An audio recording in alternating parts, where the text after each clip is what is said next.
Marlène et Jean-Claude sommes très heureux de te présenter une émission très spéciale afin de comprendre les faits d'actualité. Merci pour ta fidélité. Merci de porter attention à ce que nous ferons aujourd'hui encore. C'est très important. Je t'invite à prendre des notes, car la suite, elle est capitale. Tu comprendras ce que Dieu a déjà rédigé. Aujourd'hui, nous voyons mort des méchants. Alors écoute bien. Prends de quoi noter. Réécoute l'édition s'il le faut 2 fois, 3 fois, le temps qu'il faudra. Mort des méchants. Nous avons 2 références. Celle de l'étude précédente, c'est-à-dire Apocalypse chapitre 6, versets 12 à 17. Apocalypse chapitre 6, les versets 12 à 17. Et celle d'aujourd'hui, c'est Exode chapitre 33, versets 17 à 23. Exode 33, versets 17 à 23. Tu as noté? Apocalypse 6, les versets 12 à 17. Et Exode 33, les versets 17 à 23. Avant d'aborder ce thème, prions. Notre Seigneur et notre Dieu, aujourd'hui tes enfants comprendront pourquoi des gens chercheront un asile dans les grottes. Cet esprit, merci de continuer ton œuvre dans le cœur de tous. Il permet que celles et ceux qui hésitaient jusqu'à présent réalisent que nous sommes parvenus à la fin des temps.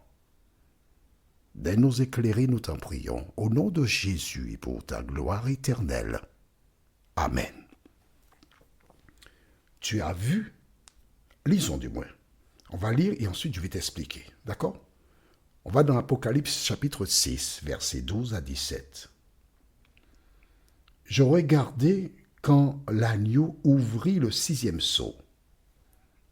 Et il y eut un grand tremblement de terre. Le soleil devint noir comme un sac de crin. La lune entière devint comme du sang. Et les étoiles du ciel tombèrent sur la terre, comme les figues vertes d'un figuier secoué par un vent violent. Le ciel se retira, comme un livre qu'on enroule, et toutes les montagnes et les îles furent écartées de leur place. Toutes les montagnes et les îles, j'ai entendu ça, furent écartées de leur place. Mais ça va bouger vraiment. Alors, verset 15, les rois de la terre, donc les chefs politiques, les présidents de la République, les reines et compagnie, les grands, les chefs militaires, les riches, les puissants, tous les esclaves et les hommes libres se cachèrent dans les cavernes et dans les rochers des montagnes. Et ils disaient aux montagnes et aux rochers, tombez sur nous et cachez-nous loin de celui qui est assis sur le trône et loin de la colère de l'agneau. En effet, le grand jour de sa colère est venu, et qui peut résister? Pourquoi sont-ils dans cet état-là? Je vais t'expliquer. Rappelle-toi, nous avons vu dans l'étude sur les 10 vierges, au milieu de la nuit, l'époux arriva.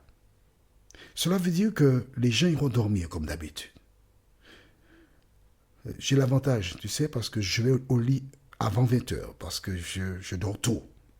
Mais je me réveille tôt aussi. Depuis petit, en ce que j'ai jamais été en boîte, jamais dansé, je suis toujours dans mon lit très tôt. Donc j'aurai le temps de bien récupérer. Et au milieu de la nuit, imagine, il fait noir. Et soudain, Jésus, qui est la lumière, plus resplendissant que le soleil, apparaît. Les gens sont frappés. On entend le son de la trompette. La terre s'ouvre. Des morts qui sortent de la terre. Des tombes explosent. Des morts qui sortent des tombes. Des poteaux électriques qui tombent. Et il y a l'électricité qui s'envahit. Des maisons commencent à brûler. Et il y a un carnage. Et les gens vont se cacher parce que la lumière intense qu'ils voient est si forte qu'ils ne peuvent pas garder les yeux ouverts. Même les yeux fermés, ils sont éblouis par la lumière. Parce que nul ne peut voir Dieu et demeurer zen. Alors nous allons lire dans le livre d'Exode, chapitre 33. Ce n'est pas de la science-fiction que je te raconte là, mais non. Écoute, soyons sérieux, on parle de choses divines. Exode 33. Un jour, Dieu se trouvait en contact avec Moïse. Et Moïse avait échangé avec Dieu, il entendait la voix et il a fait une demande. Lisons dans Exode chapitre 33, et là je lis dans la Bible le Semeur. Exode 33, versets 17 à 23. Alors l'Éternel répondit à Moïse, « Parce que tu jouis de ma faveur et que je t'ai choisi personnellement, je t'accorde aussi ce que tu viens de me demander. » Là-dessus, Moïse reprit, « Permets-moi de contempler ta gloire. » Et Dieu lui répondit, « C'est ma bonté tout entière que je veux te montrer, et je proclamerai devant toi qui je suis. Je ferai grâce à qui je veux faire grâce. J'aurai pitié de qui je veux avoir pitié. Mais tu ne pourras pas voir ma face, car nul homme ne peut me voir et demeurer en vie. » Je relis pour toi le verset 20. D'accord. Mais tu ne pourras pas voir ma face, car nul homme ne peut me voir et demeurer en vie. Quand Jésus paraîtra dans le ciel, Jésus c'est Dieu. Aucun homme ne... Alors, on parle des personnes qui n'ont pas fait la paix avec Jésus, les pécheurs, les personnes qui n'ont pas confessé leur péché et qui sont restés dans le péché.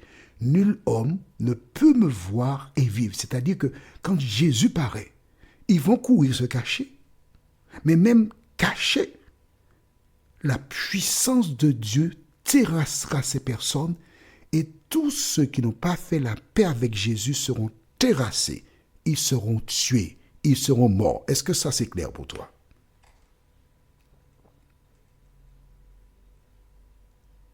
Est-ce que c'est clair pour toi? Je lis la suite, juste pour ta gouverne. Verset 21. L'Éternel dit encore, « Il y a ici un lieu tout près de moi. Tiens-toi debout sur le rocher. Et quand ma gloire passera, je te mettrai dans le creux du rocher et je te couvrirai de ma main jusqu'à ce que j'aie passé. Puis, je retirerai ma main et tu me verras de dos. Mais personne ne peut voir ma face. » Voici pourquoi ces gens iront vers les montagnes, dans les grottes, dans les cavernes et demanderont aux montagnes, tombez sur nous. Nous récapitulons. C'est très important. Écoute bien ce que je dis. Jésus revient. Quand il paraît dans le ciel, des tombes s'ouvrent. La terre laisse sortir les saints, ce qui prouve qu'ils ne sont pas au paradis. Ils sont dans la terre. On va voir ça, ne t'en fais pas. Puisqu'on a lu, ils iront rassembler, les anges iront rassembler. Les méchants seront détruits parce que nul homme ne peut voir Dieu et vivre. Est-ce que c'est clair pour toi? As-tu compris cela? Tu as encore l'occasion de choisir ton camp. Aujourd'hui, maintenant, dire Seigneur, je commence à comprendre la parole. Je veux être sauvé. Aide-moi à faire ta volonté. C'est tout ce que tu as à dire. Et ensuite, tu dois mettre en pratique ce que tu lis, ce que tu comprends. Et le Saint-Esprit t'aidera à avancer. Prions, notre Seigneur et notre Dieu. Merci pour la parole. Merci parce que nous comprenons pourquoi des gens iront vers les montagnes, dans des cavernes pour se cacher. Toutes celles et ceux qui n'ont pas vécu conformément à la parole chercheront un asile. Mais notre asile, c'est Jésus de Nazareth. Continue de nous aider à grandir en toi, Seigneur, à mettre en pratique la parole, nous t'avons prié. Au nom de Jésus et pour ta gloire éternelle. Amen. Que l'Éternel continue de te bénir et qu'il te garde, et il me tarde de te retrouver. Nous sommes parvenus au terme de notre réflexion. Si d'aventure tu as une question, il te suffit d'envoyer un message par le biais de WhatsApp au numéro suivant, plus 596 696 88 93 93.